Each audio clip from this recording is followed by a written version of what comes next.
That's a great one. Oh, do it again. Baby does video. All right. Now, what's the union going to say about this? Where's your sound recordist?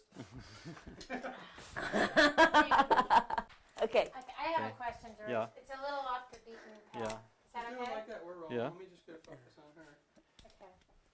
Tisha, you're going to listen to what your mommy's saying. You can't be loud now, okay? Okay? It's important what she's saying. Don't jingle your money. Don't jingle your pennies. Okay. Could you talk about the places you organized? And you know the night I met you. Yeah. Okay. Can you talk a little bit about that? Yeah. It's like organizing is like an up. It's a high because you get to see people, in not on the job. You get to see people in their homes, out on the street. You get to get the feedback, and when you get that excellent feedback that you've been hunting for so long, it just pushes you up there, and you have nowhere to go but up, and the emotions run high. Some people see you and they like shy away from you because they don't know how to take you.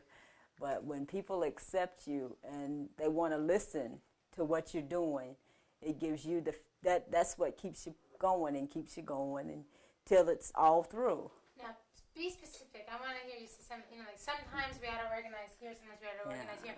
Can you talk about, is that okay to talk about that truck? Okay. Oh, yeah. The truck. Yeah, one night we decided we had people who couldn't come to shift meetings, so we decided we'd go to them.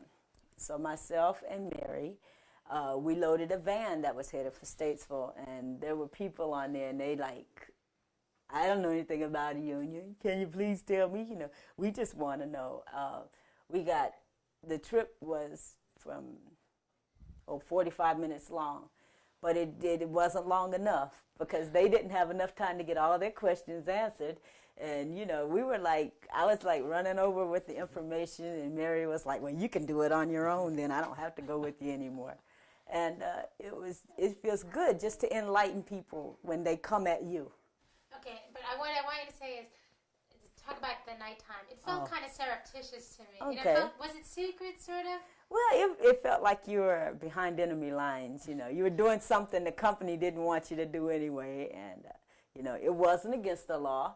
It was, it was just our way of getting to the people. And if the company knew we had gotten on that van, I think they'd have had a heart attack. They couldn't have stopped us. But they would have truly been upset because they didn't want these people to know what was going on. And I felt as if, you know how spy feels behind the lines. Does anybody know I'm on here? Should I let anyone know I'm on here? And if I do let anyone know, what'll happen. It was just a thrill.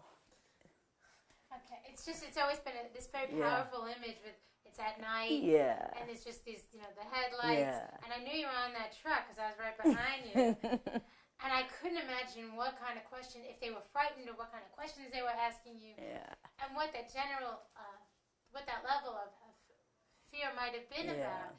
So could you just sort of talk a little bit about the nighttime, and the fact that it was at night, and did that represent how difficult it was to try to explain this to folks if they were afraid?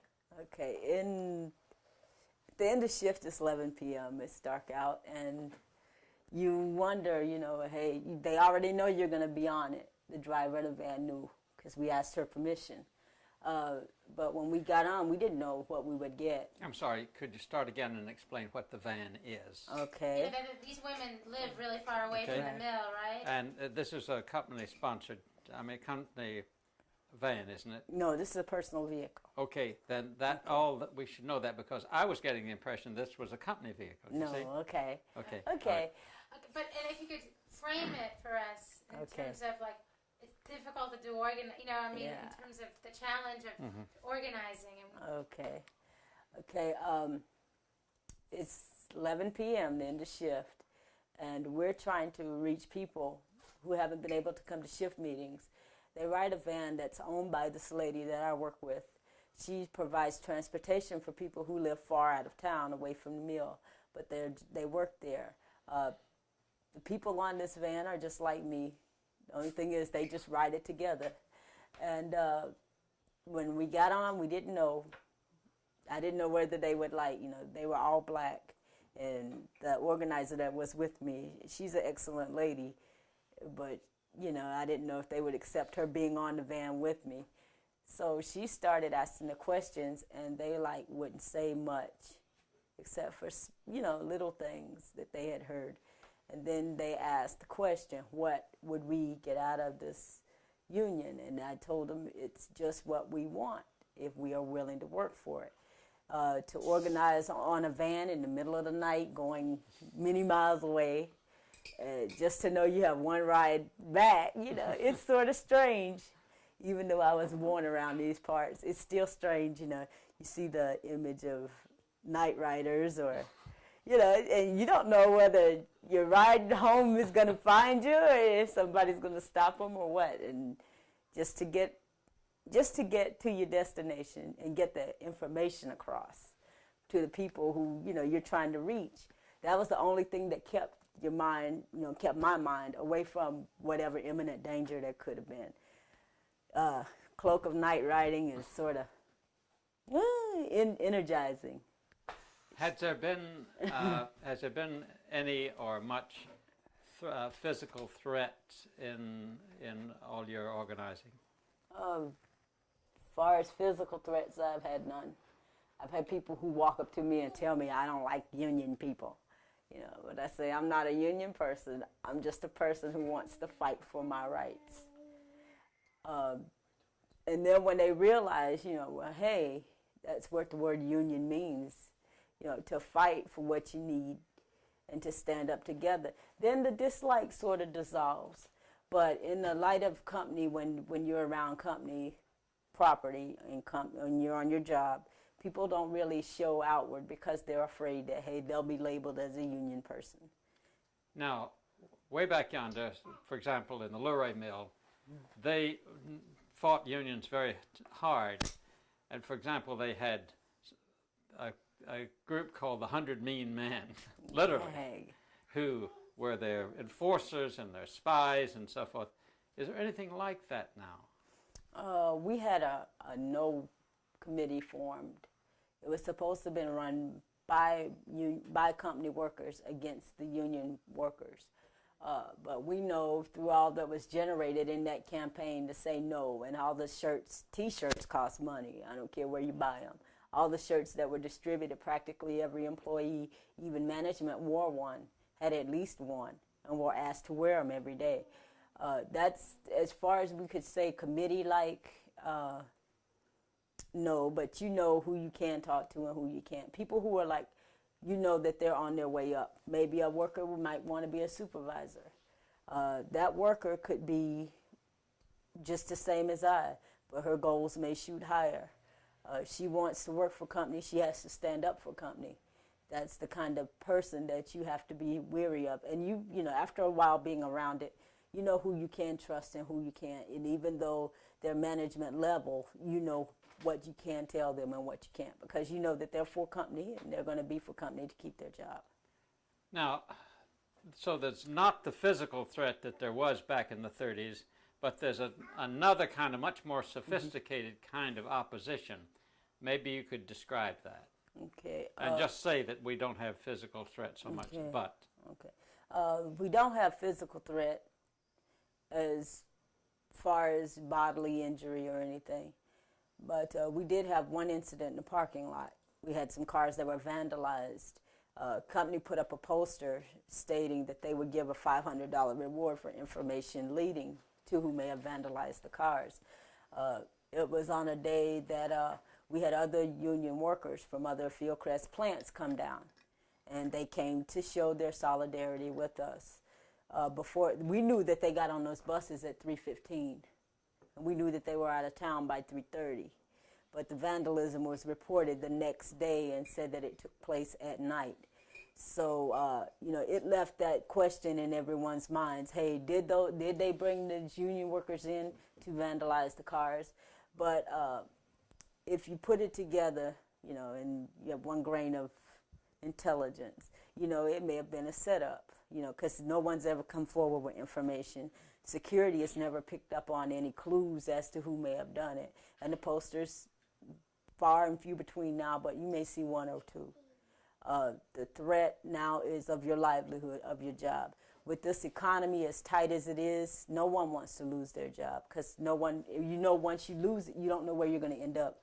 Whether you're going to end up at McDonald's flipping burgers for $3.25, or whether you're going to end up maybe at NGK. You might strike it easy, and get a good job like that. But the odds between it, are far and few between. And that threat of losing what you have, that's the most powerful hold that the company has on us, of those who are afraid. Now, way back yonder, when people lost their jobs, they went to another mill. Mm-hmm. They couldn't get a job in another mill unless they had a recommendation from the mill they came from. Right. And they couldn't get a recommendation. And so they kept using the word blackballed. Mm-hmm. I got fired and I got blackballed, and we have traced them all over the South. Is there anything like that happening now? We had 2 workers that come to mind that were fired.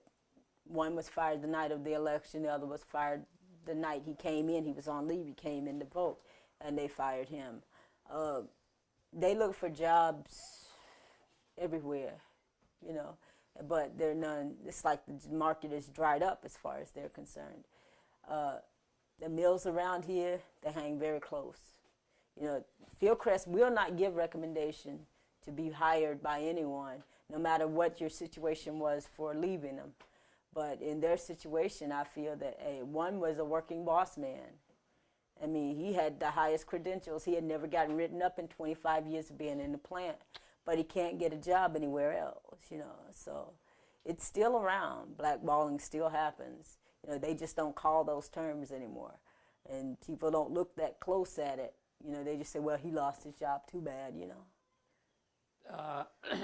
Now, again, the kind of thing you described as being among the workers was very different when everybody, or almost everybody, lived in the mill village. Mm-hmm. Did you ever experience mill village life? No, I never lived in a mill village. I think I had a prejudiced mentality against it, because I knew Kannapolis was a mill town. I was raised outside of Kannapolis. And the cities here, the schools are run by the Cannon Company, the Cannon family. Every time you read, there was an endowment given to the high school or given to the middle school or whatever. They got a shopping center. They got a new bank in. You knew the Cannon Company worked to get it in here. And when you worked for the Cannon family, you knew you would be taken care of. They would take care of you and your children. But when the family sold the business, it was no longer, we'll take care of you. It was that the people who ran the business wanted to have everything. And they have everything. They own the Cannon Village shopping centers. They own the parking lots. They still own some of the mill houses, even though they want to get rid of them for the land. They don't consider what they're taking from the community. They just consider what they can, what they can just draw off of it. Now, when you grew up here, mm-hmm. and when you were growing up, you didn't know that eventually you were going to have a right to have a job in that mill, did you? No, I never knew that, because it was like you. Just say that again. Okay, I didn't know that I had. When I was growing up, I thought of mills as excellent place to work. Good money, excellent job, good benefits. I didn't know that I'd be working in the mill, and then go in and really see the light of day. To see a mill now, you walk in the gate, you do what they tell you to do, or you get out. That's the only right you have in a mill. As far as being taken care of, your personal time, they don't bother you much because, you're off your job. But it's like it takes your personal time to get over the stress of your working time. So they're still infringing on your personal time, and they're not giving anything to you. The benefits have all but dried up. You pay $92 a month for family coverage. They say we can't pay it because the doctor charged you too much. I can't go in and say, Doc, charge me this, because my insurance won't pay anything over it, because he has his prices, and the insurance company, which is owned by the company, has their prices. So we just get caught in the middle. It's a squeeze, completely. What's what's your hourly wage? I mean, I don't think we have a real concept of what you make and what you have to do with how you have to stretch that. Hourly wages run from $6.98. It's a production worker in my area, washcloth. $7.07 for an hourly worker, a PDR, a sweeper, a maintenance person is what they call them now. You work $7.07 for 8 hours a night. $56.56 does not cover your medical, your house, your car, your kids, your food, your clothes. It just doesn't take care of the necessities, So if you work a production job, you work the hour job, they're going to have you working every minute of that 8-hour day. Because if you sit, they're going to find something for you to do. So why not work incentive? My incentive rate is $6.98 an hour. As much as I can produce, I can take it home with me, or I can have it on my paycheck. And when you work incentive, you work because you're taking it with you. If I can do 10 hours a night in an 8-hour night, I'm going to do it. If that's what it takes for me to survive, Way back yonder, the mills did a lot for the people, so long as they behave themselves. Mm-hmm. I mean, I'm putting it pretty blunt, but that's pretty much what it meant. Right. But they also got involved in supporting the churches, and then the churches had to have preachers who took certain attitudes and so forth. Mm-hmm. Is there anything like that going on now? Oh, we had that come alive. What do you mean? The company helping out community, helping out church, helping out other groups in the community. We had that come alive in our campaign. We had a church. We had this racial issue that was brought to light by a company. The organizers never said, well, because you're black, we're going to pick you to organize because you're white. It was a come in if you want. If you don't want, then you don't have to. But the company got on the bandwagon and they said, well, okay, we'll do this. We'll take the black community and we'll pit them against the white community. They went into the community churches. There was one church in particular. They told the pastor if he would just write a letter and form a committee called the Concerned Citizens of Cabarrus County, that they would back him up. They would help him out, whatever his needs were inside that church. He went along with them. And he wrote his letters and he made his speeches and he told his congregation how he felt about this union thing. And, he really hurt himself because he split his own congregation in half. Okay, he had workers, more workers in the mill in his congregation than most churches do. And then when the campaign was over, for all the other churches that stuck together to help, just the workers, to have that right. They supported us to have that right to unionize or to run this campaign. And he himself was left out in the cold because the ministers withdrew from him. His congregation was split, and the only thing he got out of it was a van for his church. So, it really wasn't worth the struggle because he doesn't live in the Kannapolis community. So he didn't know really what he was doing to the people. He was just doing what he felt he needed to do. What's the legacy of Papa Cannon, Charlie Cannon? Oh, it's a Hold it just a moment. Say? Judy, could you move back a little bit because okay. I want to get more of her hand movements and so forth. And it's different. Should we let That's you right. sort of run in and be a regular kid? Would Mm-hmm. that be helpful? Yeah, okay. Tish, if you want to, talk to Mommy while Mommy's talking a little bit, that's just fine. Tish is having too much fun back here. Tish, She's finding everything to mess with. well, call her to you. Just Okay. let her out. Okay. Come here, little mama. Which way you going? Going under the table. That's the fun. Sure.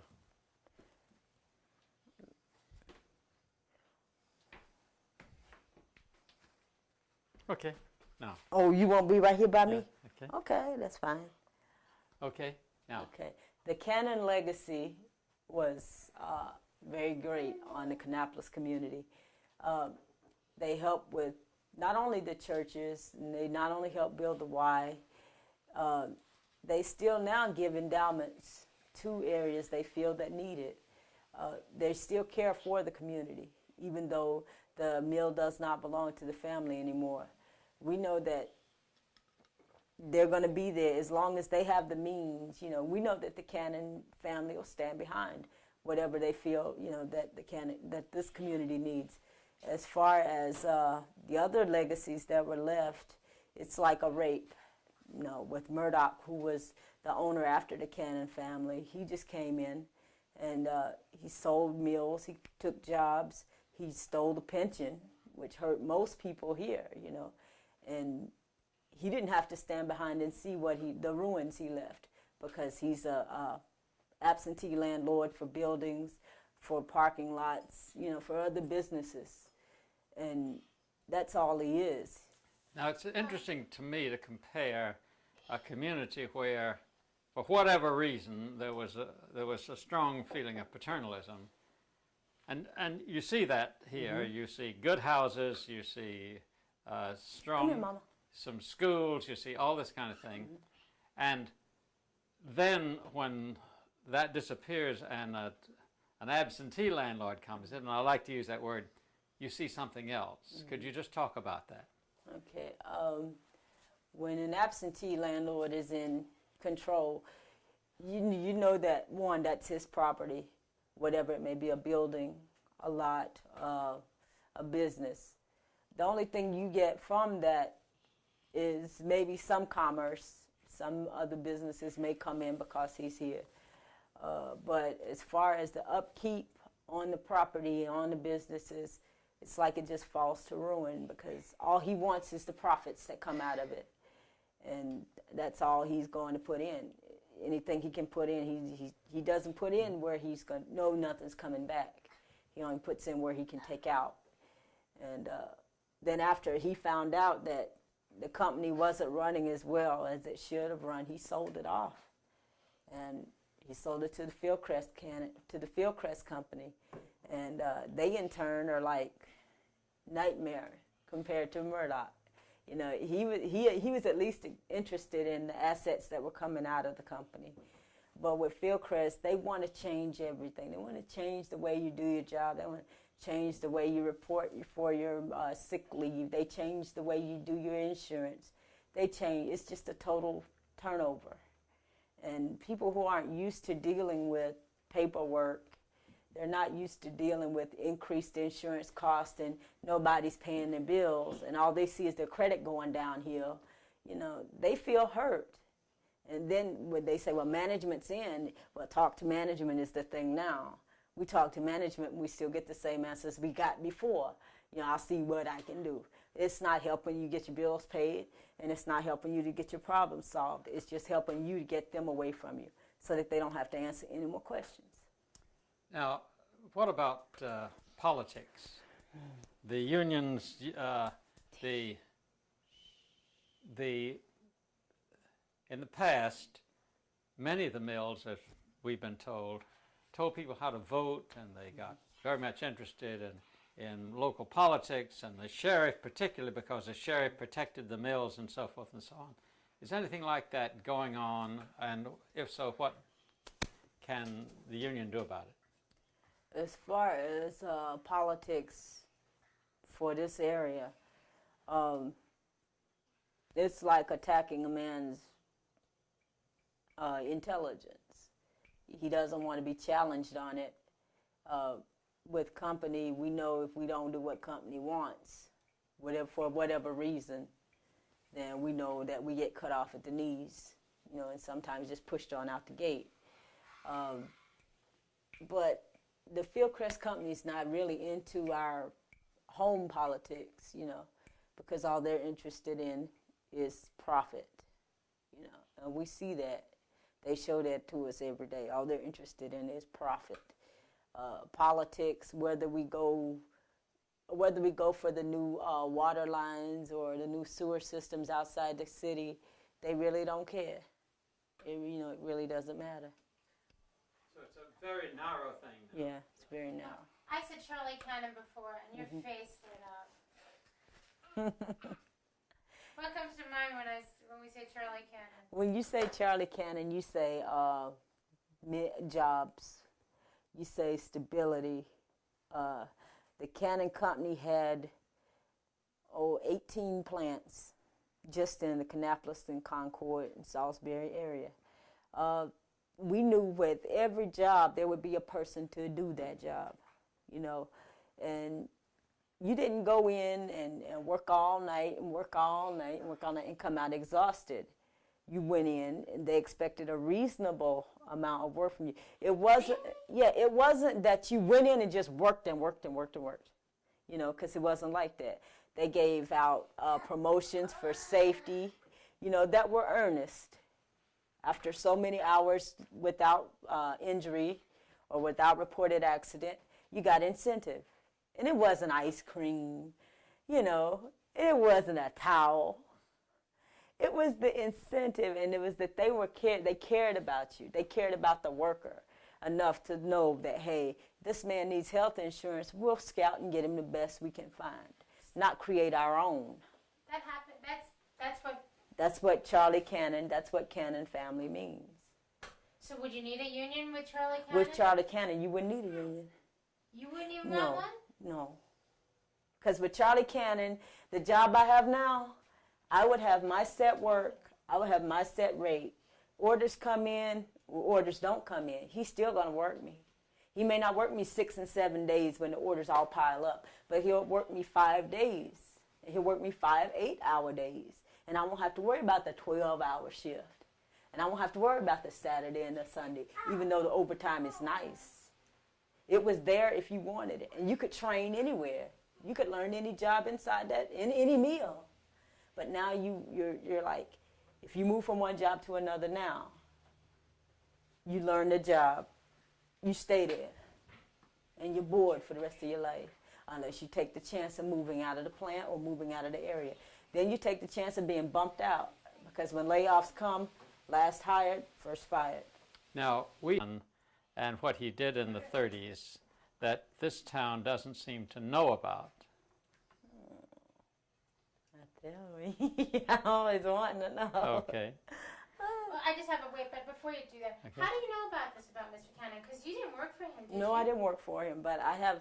Just say, no, I didn't work to Charlie I didn't Cannon. work for Charlie. Well, I did work for Charlie Cannon because I worked 77 and 79. And I worked in the weave room. Okay, in 77 and 79, a weaver had a weaving job. And when it came down to changing warps, you know, it's a timely job.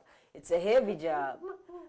When it came down to smashing that warp to get that loom started back up and it came down to fixing it, I had somebody there who would do these jobs for me in 77, 79. When I went back in 82, I didn't have these people. I had a warp man who would bring it in and tie it up, and I had to smash it, and I had to provide my own filling, and I had to blow off my own loom, and the only thing I didn't do was the mechanical part of it. That's the difference in the Charlie Cannon way, because with Charlie Cannon you had a weaver, you had a smasher, you had a warper, you had a knotter, you had a filling person, you had a fixer. With Fieldcrest you have a weaver, you have a knotter, and you have a fixer, and there are 3 people gone. And that weaver is the one that picked up the slack to do those other 3 jobs. How much does that cut your production? It doesn't. I mean, They may cut out a number of looms, okay, but with that number of looms cut, you know something else is coming. But when they took the 3 people, you had 6 people working with you. Right. Now you have 3. Right. What's your output dropped? Okay, the output has not dropped. So they've sped everything up. They sped everything up. We had, in 85, I was told there was 10,000 people that voted in that election in 85. In 89, we had little less than 7,300. That many people are gone, but the output is still the same or more. So these reduced numbers doesn't mean that the production's gone down or the output's gone down. Those decreasing numbers means that production is holding steady, and we're the one that's taking the backlash. We're the one that has to put up with it. How much of that's due to more modern machinery? Not much, because as I can see it, the only modern machinery that I've seen them invest in for myself is they took out the smaller looms that we had, the Jacquard loom, and they put in the salsa loom. But the salsa loom was there in 83. Because I remember when it first came in, and my cousin was a weaver. He told me, oh, it's a wonderful machine, and it just goes, and you just make money, And the loom is larger. It's 2 of the smaller looms put together. That's one of the more modern, that I've seen. Others are vats that I've seen in bleachery. Instead of it being the smaller units, they have these gigantic units who I can put me and you in too. But one person has to see to 6 of these. Well, Judy, while you're closing the door, I want to ask you another question. Well, let me get back. Yeah, okay. We have been following the fate, what happened here after the 34 strike, and what Cannon did himself, and we have documentation from the National Archives of all this because the unions make protests. All the union leaders, practically all the union leaders, were fired and blacklisted. The unions protested. Cannon fought it for almost 4 years before the Cannon Company finally made a settlement of about, it didn't amount to very much, it amounted to about 2 months' pay for each person. But that was what was going on, and yet we don't find anybody here knowing that that was the kind of thing that Cannon was doing back then. No. The same thing goes on now. We had 25 workers who were dismissed for one reason or another. So most of it they call it insubordinate, to management. These people that were dismissed from the mill for one reason or other, just because they participated in the campaign.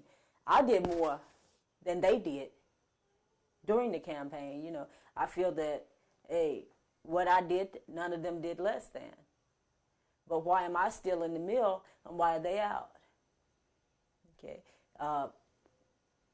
like it or not, as long as company has power, they do what they want to do.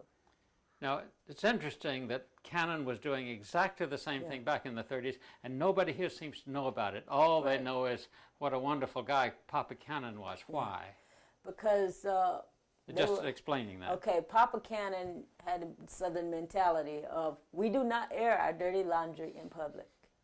And if blacklisting was going on in 34 and no one knew about it, it's because they kept it extremely quiet. And they paid dearly to keep it quiet. But with businesses now, it's like, well, hey, we'll do however we please. And as long as the public doesn't hold them accountable, they get away with it. Now, they were reminding people of what happened way back yonder in these meetings. Could you talk about that? In those meetings, I only got to go to 2 of them. Okay, but the one, even though I didn't go, I saw the impact after the meeting. And then I saw the literature. Sorry, you have to start again and tell us about the meetings. Okay. Could you explain, I saw the impact of those captive audiences. Okay, the captive audience meeting was at 3:30, we were going to a meeting. We want you to go. We want you to go. And people would ask, am I getting paid? Yeah, you're getting paid. And as long as they were still getting paid, they went to the meetings.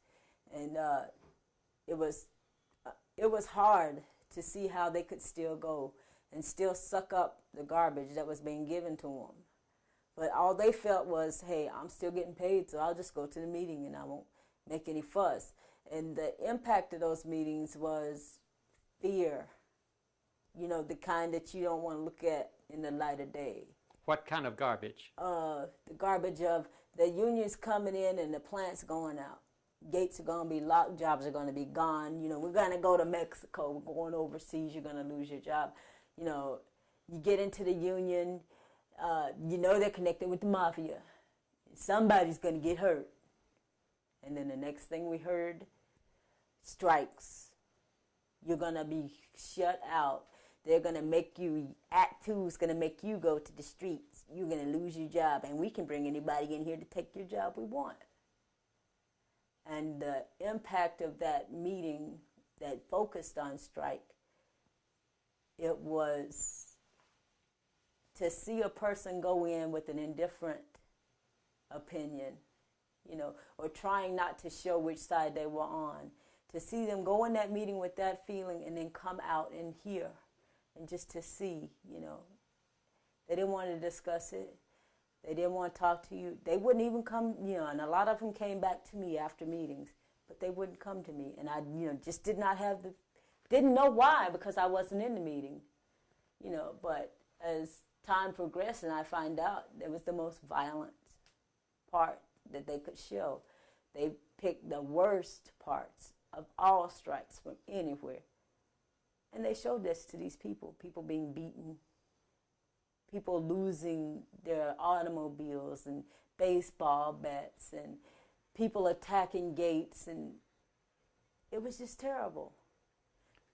Now, it's interesting to me that back in 33 and 34, there were literally hundreds of thousands of Southerners who were members of the Textile Workers Union. I mean, there were over 100 locals in this state alone, and yet almost nobody talks about that. I wonder why. At one time, I tried to talk to my father. Just a moment. We're going to get this as soon as they... Get out of your system. Right now. Okay. Get down, monkey. You'll fall. Ready? Yeah. Okay. Okay, now you're telling about your father. At one time, I tried to talk to my father about union, and this was years before I had even thought of going back into the mill. And he told me, he says, well, at one time there was a union, and they came in, and they took the money from the people, and they left them high and dry. And I didn't know what those words did or meant to me then, but I do know now, because it's still being used in every campaign that ever comes up. You go to the union, they're going to take your money, and they're going to leave you, and you're going to be without, And it still rings, whether it happened or whether it didn't. But it still rings in people's heads. That's what a union is about. That it's only money. That they can't make the company do what the company doesn't want them to do. And that's one of the parts that make organizing so hard. When people had faith then, and whatever happened in the past to crush all the confidence, it's very hard to rebuild that confidence back. Beautiful, beautiful. You were telling me about this. First of all, tell me about this shirt. This is my armor. This shirt is my armor, and I wear one every day. When I go to work, I wear it. Sorry, we have to do that again, because but we didn't see enough of the shirt. Okay. Okay. You know what, sweetie? Please stop touching Jamie and come near your mommy. It would be much more helpful. touching me. It's just where she touches me. Trying to pick my pocket now. Oh, get away from the money, honey. This shirt is part of my armor. It's to say, hey, I stood then in 91 for the union. I'm still standing now for it. This one guy says, well, this girl, she has a shirt, and you don't know what color it's going to be, but she had one on every day, and it makes me feel good that people recognize it, And I know sometimes people feel like, well, hey, it's over, why don't she just let it drop? But if I fade into the woodwork now, what happens to the people who stood but didn't have the strength to come out like me? What keeps you going? What keeps me headed towards unionization is to know that one day that company that I work for will have to answer and give an account to what they have done to so many other people. And that the future generations that go inside that plant are going to be able to go in with respect, going to be able to go in with something other than a paycheck. That's what keeps me going. Beautiful. Okay, I think we can quit. Okay, I think we can quit. Okay.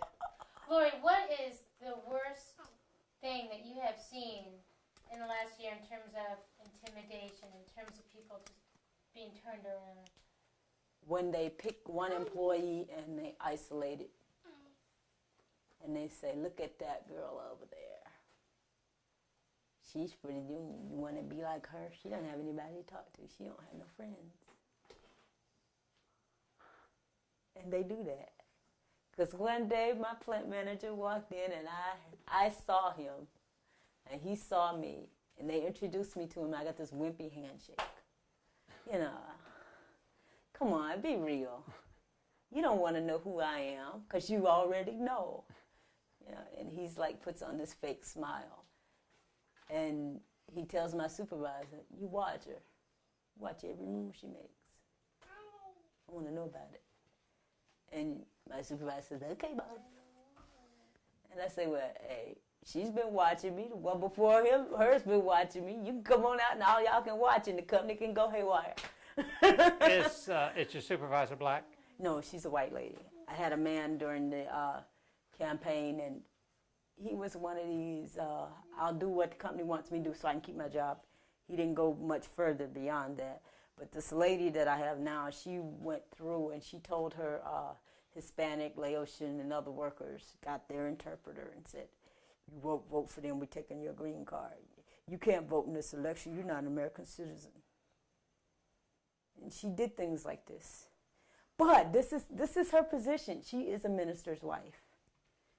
But she went so far out as to threaten these people.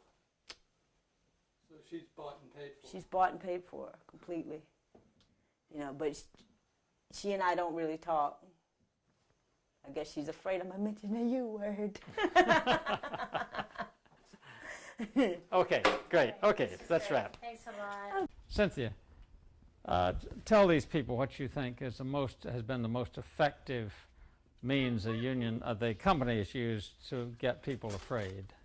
It was the meetings they But had. just start out, well, I think the most effective. The most effective thing on the people was the meetings they had and the movies they showed them. The movies were terrible. I just got to see them myself.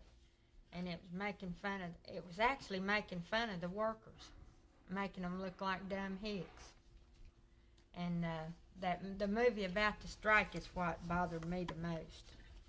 And I know it bothered a lot of people. And I've watched the news all my life, and I've never seen nothing like that. It was a made-up bunch of mess, I think. What do y'all think? I think it's one of the best forms of brainwashing that any industry ever dreamed up to suppress the people that really don't have a hometown newspaper that gives a fair view of what is happening in the hometown. They slant the news all in favor of the company owner. You never read anything at all in the Daily Independent about what the working class of people are faced with in their daily working and daily 8-hour shifts or 12-hour shifts. What's been Yes, going it down is. in We're the just last making year? some scenes Rate from a cuts movie here and now.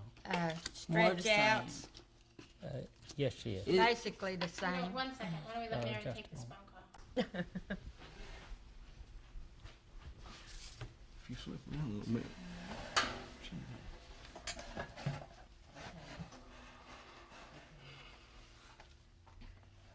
All right. Now listen, I came in here the other day. Everyone was real natural, sitting around, and they were angry, really angry about what wasn't it. Mm-hmm.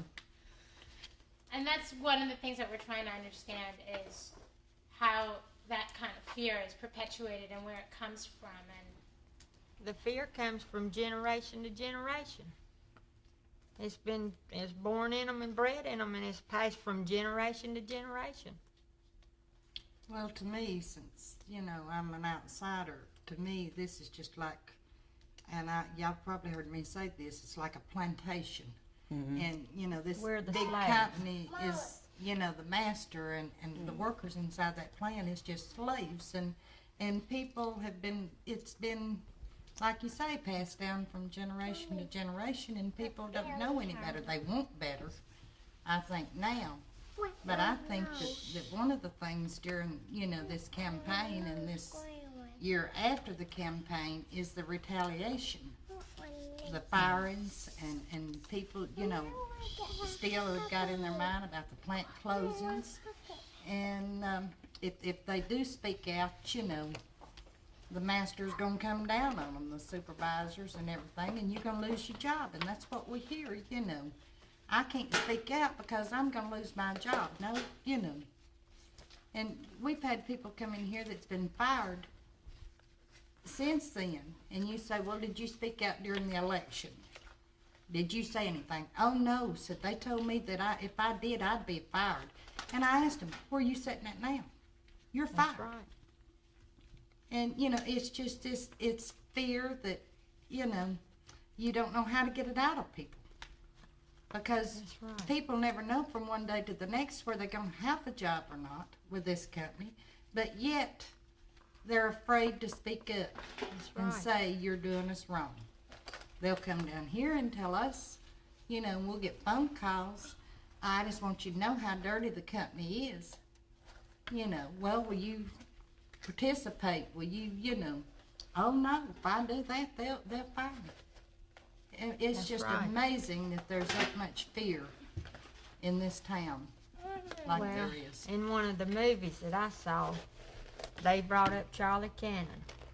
They always hold Charlie Cannon over these people, and I don't know how long people's going to have to live before they forget Charlie Cannon. Do you?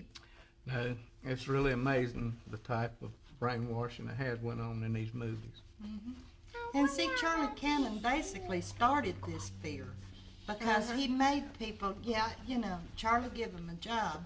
He let them live in their company houses. He paid the light bill and the water bill, kept the house up. And then, you know, when Murdoch came in here and he sold the houses out from under him, and you know, Charlie treated everybody just like you would a child. You know, you're all my children and I'll take care of you. And then when Murdoch came in here, the people basically didn't know how to take care of themselves. Could you hold on just a moment? What you're saying is so important, and it's so natural. Would it be okay if we got a little bit of you having this discussion?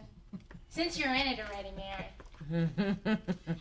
Just get the side, okay? Okay. Yeah, I okay. won't look at you. Oh, well, that's the way you. That's the way Right. you Got to face. put our mug on there. Why not yours? Yeah. Okay. What were you saying about a plantation? Yeah. It's you know, it's just like a big plantation. This whole town is a plantation. And That's right. you know, they've been the masters for years and the people are slaves. slaves. And you don't butt me. You don't, you know, because if you do, you know, they can't sell you, but they can sure put you out of work. That's right. And people just, you know, they've been living under this. And like I said, you know, Charlie Cannon was the master. And that's all the people know. You'll hear some people that says, I don't like Charlie Cannon. You know, I didn't like it. Then we've had people tell us they like Murdoch because they think Murdoch came in here and all this work he did downtown on the buildings and everything, you know, our town was dying and all. And here come Murdoch along. And see, in their mind, he has saved their hometown. Even though the man stole from them, treated them like dogs and everything. But, you know, this is true, Elbow. You know, we've heard this. It's true. I know you have. I just And now think- here Fitzgibbons comes along and he's still kicking people. He's the master now. And he's the master now. Yeah. And Just trust me. And so trust me, and you know, the people just turn right around. It's just been inbred in them to trust somebody. And you know, I wonder why people want to be supervisors and all, but to people here in this town and all, you know, a lot of them where maybe y'all don't, they look up to those supervisors. They do. Yeah. You know, Yeah. maybe it's Lord not God even the Almighty. money It's it. to these people of being a supervisor, which I know that plays a big part in it, but It's to the them, position. it's that they've got people. They're the looking up to- overseers, see. They're the They're the overseer to the overseers. master. They do his bidding no matter what he says, and then he doesn't have to get his hands dirty. That's right. So, You're right, Lord. you know, and it's just a fear, you know. When we tried to get the union in '85, Murdoch came through shaking everybody's hands. And I saw women actually kiss him. Yeah. Ugh. And he was stealing us blind. And we thought he was bad until Philcrest took over. Peggy, you're too quiet. I'm just listening. I I think sit you here need to thinking say because something. I can't be one of these people that are in fear of it. I was raised here, all my Me life. too. But something inside of me says that no, I don't It's not fear right. anything but That's God. right. That's right. That's He's what the you're only one supposed that can to make me fear, or break only me. God. And in this last year, since I've been out of work and on leave, I've seen that, it's not a matter of Fieldcrest can put me out. It's a matter of God can put me out, and that's the only one. Amen. You know? right. And that's Amen. what I tried to tell the people during the campaign, that stand up for your rights. You've got to do it sooner or later, because the whole rest of the country is already standing up for That's theirs. right. Very We well can't be said. like sheep forever being led to slaughter. That's right. That's right. But where you're a strong enough person, You don't have Peggy. everybody that's that strong. and it's very unusual in this town to find people like sitting around this table here. And there is people that voted against the union in this last election that wanted it, that actually wanted the union, And but was they went in there afraid. and voted no because right. of fear, because of the movies that was shown, the strikes, the lies that was told to the people, and they are so conditioned to listening to the supervisors, because of what I'm saying, that, this power, that for some reason this supervisor, it doesn't matter Yeah. what kind of a person they are or anything else, but this supervisor is a supervisor. Well, now, So- the history that has governed all this for the last 60 years doesn't seem to be very well known. It's all the people know is fear. That when the Union came, there were the troops came, and so forth. How much do they know about the kind of organizing that had been done by your parents and grandparents? But we've come a long way, baby, as they say, because used to people was afraid to say the word union. But now we got people that will stand up and tell them they wanted union, people like us. So we have come a long way. Basically, a lot of the people in the plant, not a lot, but some of them knew about the 30s, and which the company, that was the first thing they jumped on, was the strike that they had here in the 30s, so that brought it, it was laying in the back of their minds, so when they said that, it brought it out to some of the older ones, and the older ones were talking to the younger people. Oh, my parents went through a strike in the 30s, and they lost everything they had, So, it did, even though maybe we as organizers don't think that has an effect on people, but it does, because like one woman called here one time and she said her granddaughter voted against the union. And since then, the company had really been coming down hard on her, And she said she listened to the older workers in the plant. And I'll bet you that a lot of these older workers were people that had family during the 30s that went through the strike. And, this was what they were preaching. Well, Cynthia, you had a different experience. didn't you? Background. Yeah. Except she didn't know about it. Well- Like my ancestors were for the union. I had a great uncle that was an organizer, and I didn't know it until all this came about. And my people saw me on TV, and they started telling me. And he was an organizer in the 30s. And my great-grandfather on my mother's side belonged to a union in 1900. We got proof of it. We got his minutes to the meetings and all that. In So- what That's town? wonderful. And I didn't know that I had union blood in me until then. Oh, It's that's running great. on both sides of my veins. That's good. I knew you was doing good. Cynthia, what town And was I that? was that was the best surprise I've ever had in my life, huh? What town was that your great-grandfather My lived? great uncle, Kannapolis, and Gastonia, and Concord. And then the union book that you found when your uncle, where your grandpa 1901 and 1902 in Salisbury. in Salisbury at Cone Mill. They called it Salisbury Mill, and they called the Union Textile Workers of America. Well, now we That's had great. been up to the museum here, which is in effect a museum to the Cannon family, It's called a textile museum, but it's really to the Cannon family. It's a monument to the Cannons. Where are the workers? Well, most people in the mill, like Cynthia said, it's a tradition that grandfather had this kind of problem, and he's scared to join the union. He's anti-union, and it's just handed down. But then everybody thought the great savior for Kannapolis was Mr. David Murdoch. Well, he came in and he made out like he's going to really be our friend and really help us. And the biggest thing he did was change downtown. And like you just asked, where are the people? Well, these same people told me in the mill that Elwood, he saved us. He saved our town. But I went downtown one day riding around, and 9 out of 10 cars are from out of state or out of town. And I used to see 50 to 100 people that I worked with up in the plant walking the streets of Kannapolis. Now they're just visitors. This is a tourist attraction. He took our town, stole our town from us. That's it was right. in the deal of buying the mill. He actually stole our town. Exactly You right. could rent a place down in Kannapolis at that time for $200 a month. I mean, a nice building. And now it's $2,000 a month. That's right. He took $104 million of my hard-earned retirement money, which it was legal to do, by the federal government, who is too stupid. Our congressmen and senators are too stupid to stop these loopholes of letting the super rich rob the poorest people on the face of the earth. Here in Kannapolis and everywhere else, I feel sorry for the people everywhere else. This is the next big scandal that's going to hit America. It's not the S&L. This time it's going to be your retirement funds. It's all going to be drained off by you rich Republicans in this country, and they're already aiming at it right now. After the election, you'll see the biggest swindling of your retirement money, and the government knows the loopholes are there. They won't close them. They say it's legal, and the people, all they got to turn to is say, well, the United States government will back us if we lose this. That ain't what it's supposed to be about. You're supposed to leave our funds there. We put them there.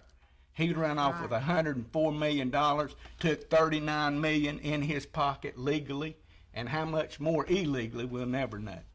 And then he'll not ever come back to Kannapolis because he's ashamed to be seen in Kannapolis, and I think that's a disgrace. I don't think he's ashamed as much as he is afraid. Absolutely. Because when he did come back in here during the campaign, he had the state Had to troopers sneak in. But he had to sneak in, and he wouldn't let the people know that he was coming in when he did that, you know. And if it hadn't been for the union, all the people wouldn't have got that 30% back that they were cut on that. They're still getting it right now. But up until that time, till we brought publicity and all on Murdoch, these people had their pensions cut, you know. Sure, they may have got $14 a month, but he cut it down to maybe $9 a Sure month, did. you know. I've seen that. And so he wasn't ashamed to come back, because I don't think somebody like him is ashamed and all. But he was afraid to come back. He was afraid of the older people in this town. Is exactly what it was. But before we voted in '85, he got on television and told people, trust me, just like Fitzgibbons did. Mm-hmm. And as soon as we voted and they voted the union down, he got on his $1 million Arabian horse and said, adios amigo, I'll see y'all later. And Absolutely. he left town with the retirement, with everything. Cut 3,500 jobs out, too. And Yeah. then Fitzgibbons had the gall to say, trust me again. And the people, I guess they fell for it, I don't know. They fell for something. But 3,000 of them didn't fall for it. And we're Well, proud you of say that. something. But I feel like, I was raised outside of Kannapolis. And I was here for 18 years. Then I left this small little area.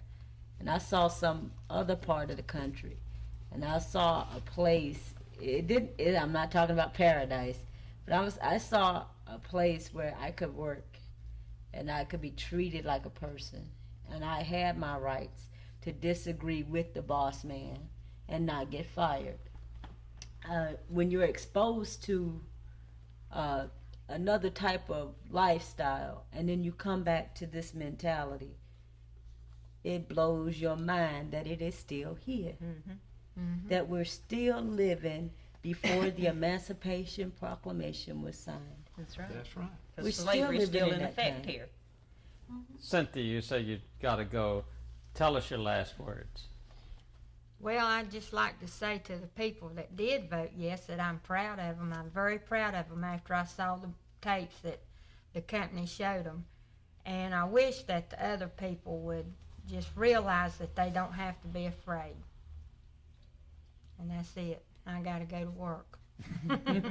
And see, I didn't get fired. I stood out and stood for what I believed in, and I hadn't got fired yet. And they don't have to be afraid. Why didn't you get fired? I don't know. I guess I run my job is all I know. Let me make another All suggestion. you have to do is run your job. They can't fire you for standing up for what you believe in. Let me make another suggestion, and this comes from history. They select a certain number of people so they can fire. frighten everybody. They've got to have people like you to run the mills. And But they take people, make an example out of them. I believe Well, you that. look at Like here's Elroy. one right here. I know he ran his job, but they just chose him to make an example and scare people, and it did. It done it. It And done Elroy what Well, they I was want part- to thank God that we do have a system in America that's still in place when you got the Act 2 people with lawyers to take you into these federal courtrooms to give you a day of justice. And I had my day of justice, and I thank God for it. And I tell you what, I embarrassed them to death. There was nothing on my record for 30 years of employment that said I didn't do my job. There was nothing on my record for 30 years that said I was ever abused my absenteeism. I was never out over 8%, never written up one time. And yet, the only thing that they could come up with, and this is the dirty tactics of Jim Fritz Gibbons and his dirty lawyers, Roberts and them, they assassinated my character on the outside of the mill, which has nothing absolutely at all to do with you running your job from 3 to 11 in the plant. Now, anybody can make a mistake in life, but the way they try to slant the truth in the courtroom, I think the federal judge seen through that, and I know within my heart that that federal judge seen the truth, and the truth will set us all free, brother. That's right. thank you, Cynthia. You're welcome. Oh boy, wait, do you have to go? No, I'm gonna just let Cynthia. Appreciate it. Y'all later. You too, Albert. I love you too. Bart loves you too. I know he You know does. he did. Come on, over here. Get a little closer. Beautiful. Did they fire you because you were acting? They did. They did, George. Get your signature. Just this. Did they fire you because you were active?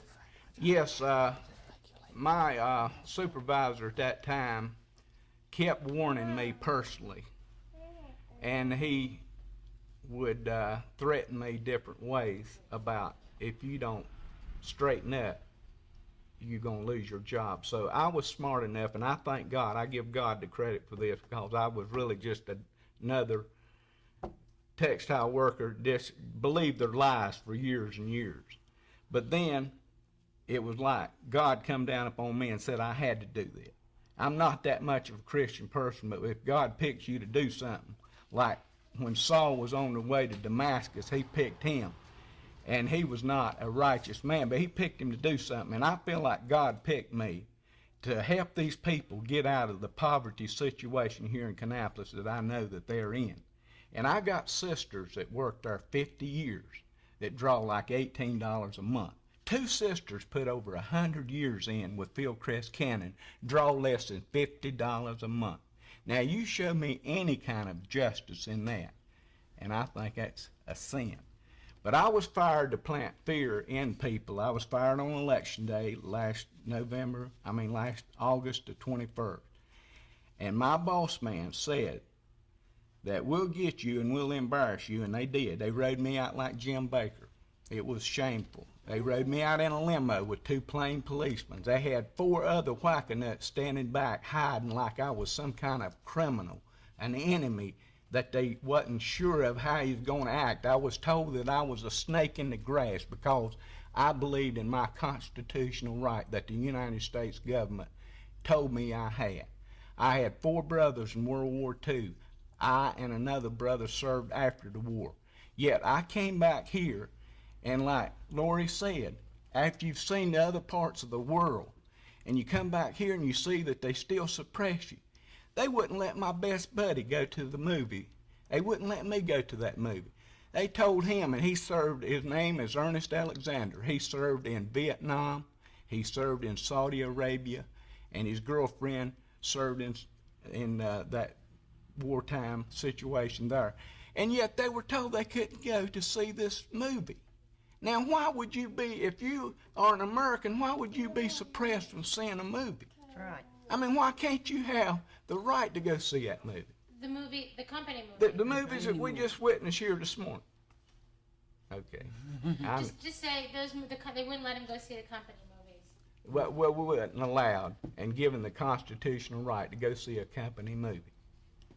Can you do that again, Boyd? Yeah, I'm just changing the shot a little bit. Yeah, you were just saying that they wouldn't let you and your friends. Yes, I had friends that spent a lot of time in service, and they came out, and they had served 2 wars, and yet they were told, just like me, no, you cannot go see this company movie because we know you don't believe our way, and you might be a threat to us inside of that little room. You might say something out of line, Mr. Deal. This is supposed to be the freest country in the world, and but it's not. Because when you step inside those gates, You're right. You leave them outside. You're right. You leave them on the outside, and that's why I say that it's just like a plantation. It is. Here in this town, and the company treats the people this way, and makes no bones about it. It's just like they're proud. We control the whole town. If you don't do what we say in here, we'll get you outside. It's amazing, but it does have it works on people's minds, and what it's going to take to change it here, I don't know. I'm like Cynthia. I'm proud of the 3,000 and something votes that we got for what y'all people went through during that election. Because they really put the people through. You talking about from June the 12th to August the 20th and 21st, y'all were hit every time you went in that plant. And they added to my job twice during that period of the election, which was about 90 days. They added to my job twice. And I'm not no dummy. I was in supervision 15 years and on production 15 years. I knew what they was doing. I was wearing my Act 2 badge to work. I was signing up people in my department. I had 75% of my department signed up on the second shift. I'm proud of that. But they scared with these movies. They scared the same people. And I doubt if I had 55% on election day because of these movies that they slanted true. What was in those movies? In those movies, it's all slanted towards fear. Fear of tomorrow, fear of the future. If you let these outsiders come in, which we don't, we let them tell us how to set our union up. They show us how to organize and set up our union, but we run our union. We'd have leaders like this lady here running our union for us, and we trust her, and she would be a good leader. And one of the proudest moments I had during the whole campaign was when this lady here and 3 or 4 of her friends sat on a panel, and they did, thank God, let them on TV. And I filmed that and made a tape of it for her. And I was so proud that these 4 people, like Murray said, suppressed at work, put fear in them. We might let you go. We're going to run you off if you don't do our way. But they got on television and done a wonderful job of telling the American people the truth. But the company frowned upon that very much so. And I appreciate there's a few good Americans, like Laurie here, that'll stand up and tell the American people the truth. And it's sad that your newspapers in these local towns are local controlled by one man. And they will not put stuff in there that gives a fair view of the whole picture. It's always slanted to the rich man, mill owners advantage. And I think it's like George said too, when they're picking out different people for different purposes, whether it's to fire them or to eliminate them from the meetings and things like this, I think they also pick out people that they're a little bit afraid of. And I think I was one of those. Because, for one thing, I was a single person. It's hard to pick on a single woman and fire her because she's going out and speaking for a union when she knows it's her right to organize. It's another thing if I weren't doing my job, if I weren't being on time, if I weren't showing up at all, things like that. But then when they singled me out and said that I couldn't come to their meetings and watch their movies, then half of the people on my shift joined with me and wanted to know why. Because I was sitting out there running a machine. I was still on the payroll. I was still a member of Fieldcrest County, but I wasn't allowed to go see their movies. And they automatically said that I was a troublemaker, that was the reason I couldn't go. Not that I was trying to organize a union or that I was being disruptive in the plant, but that I was a troublemaker. And when I called my supervisor on that, he swore that 19 people lied. 19 people didn't come back from his office and say that I was a troublemaker because he didn't say it. Because these were my friends. I thought you were only measured in that plant by your production. No. No, you're measured. You're measured before the campaign came about. You were measured, one, by race. If they felt you would do company bidding for them, and they needed a black face in, they put it in. If they felt you do company bidding for them, no matter what it was, whether it was to just run somebody else's job because they were ready to run them off, they pick you. They measure you by how you stand out in your peers, the people you work with. If they respect you and they don't like why they respect you, then they pick on you then. See, things like this didn't just start at the campaign, and people just didn't realize it, but it was escalated, see. Because when I first started working in washcloth department, I was a real quiet type of person because I knew I couldn't just charge in and be me, because I knew a lot of people wouldn't accept me, because I stand on what I believe and I know what I know.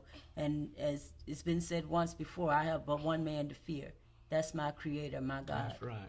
And see, you can't bring that feeling with you and just let it out because everybody won't accept it. And you know you'll be prosecuted for it. But once they found out I was a good worker, once they found out I came in on time and I did my job and I picked up knowledge as I did my job of other people's jobs, they let me roam in my department as I please. They picked me over, she do it good, let her have that job tonight. She'll do it good, but he's out, let her do that job tonight. But when the campaign kicked off and they saw me standing on that gate, no more. Laurie, you stay on your job. Well, so-and-so's out, don't you need help? No, that's all right. We'll run it short. We'll let it stand. See, that's where it escalates. When your opinion reflects in more than one person around you, then it escalates. That's when you become the one they pick on. They prosecute. And when they feel they can't handle you and you're out of control, then they fire you. Let me ask you a question. That people talking about the 30s, many people have told us, old people and particularly people who weren't in the factories but who lived in the towns, they said, well, only trashy people and irresponsible people got messed up with the union. Was there anything like that now? Same thing. Yeah, they picked on a co-worker of mine, works in my department, Benny McIntyre, and they said he was dirty. They said, see, he has brown lung. He contracted it from his job with Cannon Mills in the card room because of the high cotton dust. Okay, so they had to take him out of that department and put him on washcloth. They said, you gonna follow a man like Benny? Benny's dirty. Benny's got brown lung. He probably smoked 10 packs of cigarettes a day. How do you get brown lung but by cotton dust? And how's he gonna get it in his home? The people at the gate are dirty. The people at the gate don't work. Absolutely. The people at the gate are lazy. People at the gate are just looking True. for a free meal ticket. True. A lady told me, one day she had stopped me down there and asked me, and she was an anti, and she asked me, was passing out leaflets, she asked me, she said, just why do you think we need a union in here? And I told her, I said, well, you know, I said the people were telling us how hard they had to work, the more work the company was putting on them, and how they were being treated. That's a lie, she said. That's a lie. Said the only people that wants a union in here is just sorry and lazy and don't want to work. You know. That's the thing. And I said, well, ma'am, you saying that, you know, that you've got it easy in there? That's right, I've got it easy. Said, they're just a bunch of liars. And I said, well, ma'am, they must be an awful lot of liars in that place. 3,000. Mm-hmm. But, you know, they brainwashed other people that the people that were standing up for their rights, you know, they point out, well, you wouldn't want so-and-so leading you. Yeah, That'd be that your was brought up shop on me, steward. Mary. I had You people know. feeding me what they seen in this movie and what went on there, and they come back down and told me, said, boy, they brought your name up in that movie and said you was running for Stewart already. Said what you were doing was campaigning to be a Stewart leader, and said they said, who'd you rather go to? Had you rather go to that deal boy down there or come to us, the one with the big heart that'll listen to your problem and one that'll sit down and one-on-one we can discuss your problem? Well, we know what one-on-one can bring you. Absolutely nothing. For 100 years, 1897, almost That all 100 went to years, or office. say 90-some years, it's been we can sit down and talk to you people and work everything out. They ain't worked nothing out That's if you right. hadn't got a union to work it out with you and for you. That's absolutely right. But, you know, they prank the union people as trash. Yeah, they told me them dirty misfit people from out of town, boys said, why do you follow them? We thought you're smarter than that. Said, I can just look at how they dress. They not even up to the standard. And I'm thinking, oh, Lord, help me to control my actions, Lord, and help me to understand where these people are coming from.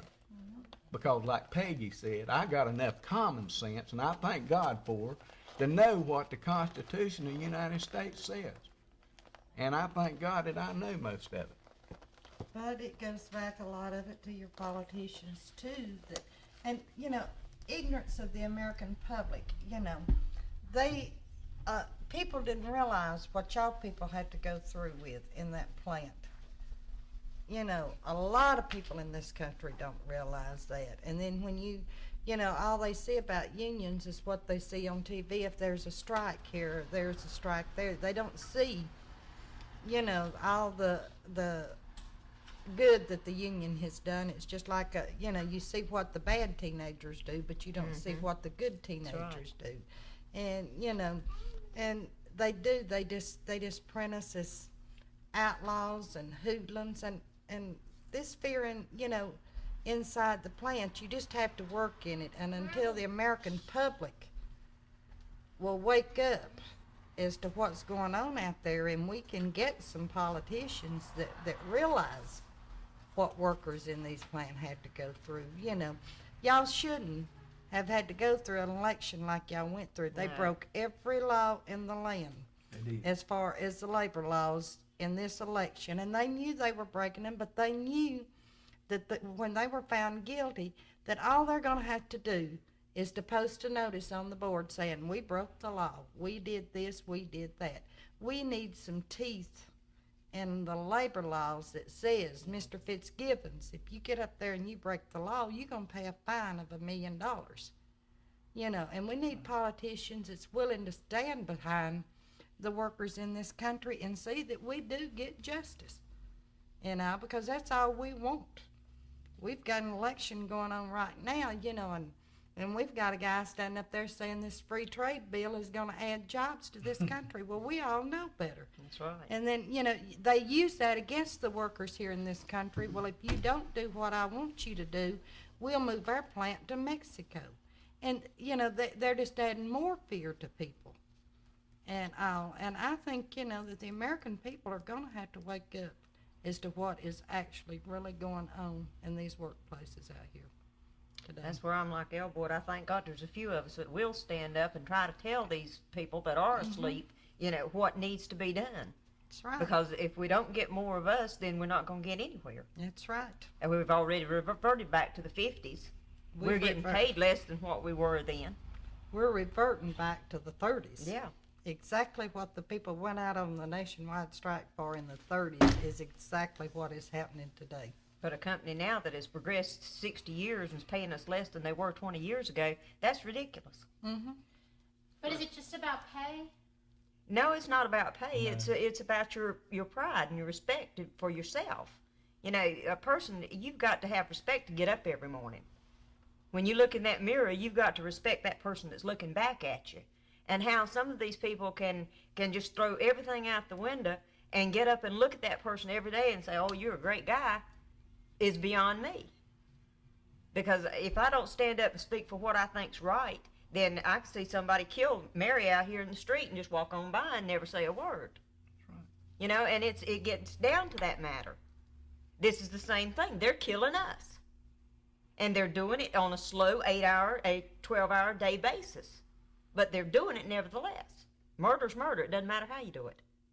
What about this 12-hour business? I thought we licked that way back in the 20s.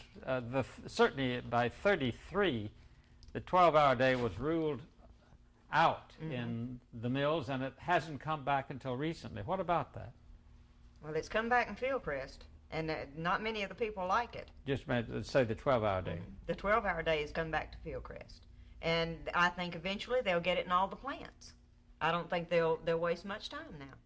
You know what the big advantage of the 12-hour shift is to cut down on overtime pay. Absolutely. It's so sad that these people are getting up towards my age, 55 to 65, and they tell me weaving is a hard job.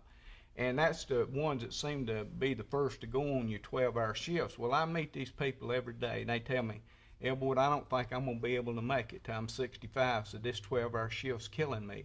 I said, you know, if they loved us like they said, Fritz Gibbons says he loved me, why didn't he give me a choice to vote whether I wanted a 8-hour shift or a 12-hour shift?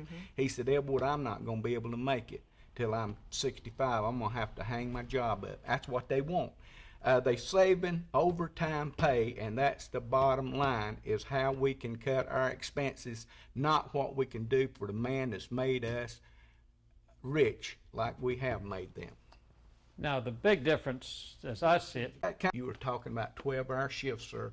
It would give us a chance to vote if it wasn't already there. It would give us a chance to vote down at our local union hall, not at some national headquarters, at our local union hall, number 36 or whatever number we'll get, and say, do you people want 12 hours or do you want 8 hours? That's the American system. It's supposed to work like that. now finally, for me, the big difference that I see between now and in the 30s was that back then almost everybody had confidence that they had in Roosevelt and his administration people who really cared about the working man. What have you got now? Absolutely nothing. The only difference, sir, that I see is that my dad told me that he seen women go to the fences back in the 20s and all and feed their babies through a fence because they wasn't allowed to go home and nurse their babies. They were so pushed up on their job to get their quota met for the day that they just let them go to the fence. And that's the only thing that I see, sir, that hadn't went back to the 30s and 20s is the breastfeeding through the fence. And that did happen. Yeah. And that's where the next step is if we listen to Brother Fritz Gibbons and his way of doing things. Mary, you were saying that, what was your initial question? The question about the administration. The only time that we hear anything from the administration is at election time, just like now with Mr. Bush running. And he's now concerned with jobs.